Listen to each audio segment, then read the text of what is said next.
It's a better pill to swallow. Ladies and gentlemen, from Cincinnati, Ohio, he's an NWF Hall of Famer, the manager of champions, Professor Bitterman, Kirk Sheppard. It's a better pill to swallow. Hey everybody, welcome to the Bitter Pill this week. Mid-October, Halloween is coming soon. And no, I'm not in a costume. I am themed, though, to one of the greatest television shows of all time, Sesame Street. Can you see my Bert and Ernie glasses? Very excited about those. Welcome to the program. Welcome to the Bitter Pill, where I talk about professional wrestling through the lens of mental health or vice versa. And today we're going to talk primarily about my book, Soul Audit. It's the Bitter Book Club. It's the Bitter Book Club. Book Club. Full disclosure, we are recording this Thursday night for air date Friday, and I have about an hour before the Bengals and the Pittsburgh Steelers square off, and it's going to be the battle of the walkers, of the old men quarterbacks, both of them over 40. So we'll see how this game goes tonight. But I want to get this done so I can sit down, relax, and enjoy at least the first couple downs before I give up and go to bed. So let's talk about the book. It is called Soul Audit. It is my book, Not So Perfect, Broadly Spiritual or Not, Guide to Aligning Your Life. Last weekend, I was in the Louisville Book Festival and sold 6 copies, which reminds me, I need to email them because I've not heard about how I'm going to get paid for those. But anyway, last week we talked about boundaries and relational alignment. And this week we're going to talk about presence. A little more abstract this week. It's the idea that we're going to hurry up and slow down. In the book, I talk about one day where I wore 2 different kinds of shoes. They were actually the exact same kind of shoe. They were just 2 different colors. I had a brown pair of dress shoes and a black pair of dress shoes that were exactly the same model, and I wore one of each. And I didn't realize it until the very last person I saw that day. I think I saw 9 or 10 clients that day, and it was the very last one who said, your shoes don't match, right? No, I didn't. It echoes kind of the idea that not all misalignment, which we're talking about, of course, soul alignment with this book, not all misalignment is dramatic. In fact, sometimes it's just 2 different shoes. Awareness starts when we notice what we've stopped noticing. Had a lot of conversation with people at the table where I was selling my book last weekend about what the book exactly was. And I came up with a pretty good elevator pitch. I said a few things. One thing I said over and over again was that it's really like what therapy is like with me, only in book form and a lot cheaper. And then I explained my concept of alignment, right? When your car's out of alignment, your mileage goes up, your tires run on faster. When your soul is out of alignment, that's kind of thing happens to you too. And a lot of depression, a lot of anxiety, a lot of just general discomfort or unhappiness, I think can be explained through the lens of misalignment. So today we're going to talk about that in this idea of being present, being aware. We want to stop living on autopilot. A lot of us are so busy, we just go through our day and we just can't keep up. We just go through life humming along. And we then react because we are just constantly moving. But if we were able to be present, to be intentional, we would be able to choose, not just instantly react impulsively. Alignment begins when we ask the question, did I choose this? Or did I just drift into it? Time tells the truth. Your schedule is your mirror. Take a look at your calendar and see how you spent your time. Where you spent your time, your life follows. That will give you a clue as to what your values are. It will give you a clue as about a lot of things about who you are as a person and where you are in alignment or not. Does your calendar reflect your values or your anxiety? Are you doing things that you feel like you have to do? Or are you doing the things that you actually value? Presence requires ownership of your time. So that requires boundaries, that requires awareness, that requires value knowledge All the things we've talked about so far on this podcast are building to this point. Here's an important lesson to learn: productivity isn't purpose. When I was a supervisor at a mental health nonprofit, the message from management was often produce, produce, produce, hit your quota, see the right number of clients. You have to hit your productivity numbers. And I made it a point to never have the conversation about productivity with my team. We would talk about scheduling appropriately. We would talk about time management. We would talk about no show management. We would talk about caseload mix. But I did not think that having a conversation about you need to work harder ever was going to motivate somebody to work harder, because productivity is not our purpose. What happens though in those situations, and what I found was true, was that when my staff had the right support, the right caseload mix, the right time management skills, the right permission to manage their no shows differently, their numbers went up automatically. Busyness can also be a form of avoidance. Avoidance is the best friend of anxiety, but it's really a Judas Iscariot or a Benedict Arnold. Avoidance betrays us every time. It is not our friend. When we fill every gap of our schedule, we lose access to ourselves. If your pace steals your peace, you're out of alignment. Some of you may need to rethink how you spent your time this week or how you're going to spend your time next week. You may have to say no to some things. You may have to go into your calendar and make some adjustments. That's alignment. We also think that politeness is what we're supposed to be called to. Sure, I'd be happy to. It's fine. It works. Those are polite lies we tell to stay liked or to keep peace or because we don't think we have enough value to say no. But real presence requires honesty, even in small talk. At the table, people coming by wanting to look at my book, there was a lot of actually very deep conversation that occurred because I don't do small talk. I mean, sure, we could talk about the weather. We could talk briefly about the Bengals. I was from Cincinnati, right? We were in Louisville. But I wanted to talk about my book. I wanted to talk about the concepts in my book. And once we started to do that, people would share things. People told me things. I had a lady tell me that she got fired by her therapist because she was too funny, that she used humor to deflect too much and her therapist wouldn't work with her. I had another person tell me that they were concerned about how spiritual my book might be.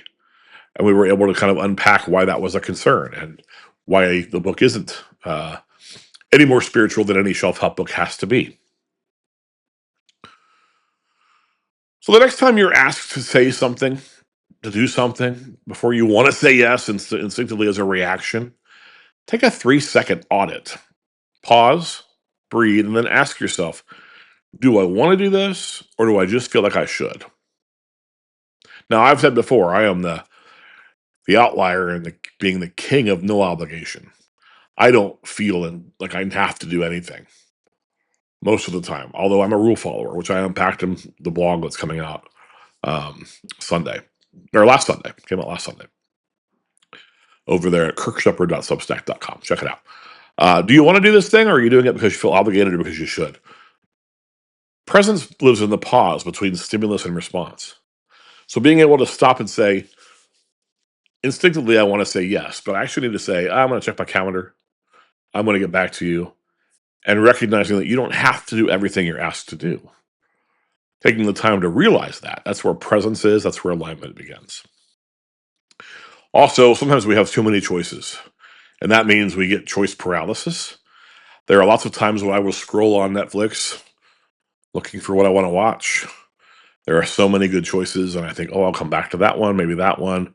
And by the time I get to the point where I'm ready to watch something, I'm too tired and I go to bed. There's too many choices, and therefore I make no real choice. But being present simplifies that. Before I even log on to Netflix, I want to ask myself, what am I in the mood for? What kind of movie, what genre, what actor, what do I want to see? And then I will search for that particular thing rather than just browsing all the options, because I don't need more options. I need clearer priorities. Choice without intention is chaos. It's why my mom told me when I was young to have a grocery list. And not just go in, because I'll spend more. I will forget what I actually came in for. But if I have an intentional list to get things, I will save money and I will get in and out faster. Here's the reality many of us need to know. We cannot control and manage everything, but we can manage our response to things. The let them theory, our book we talked about before, was really all about letting them misunderstand me, let them flake out, let them go. Presence protects our peace by releasing what isn't ours.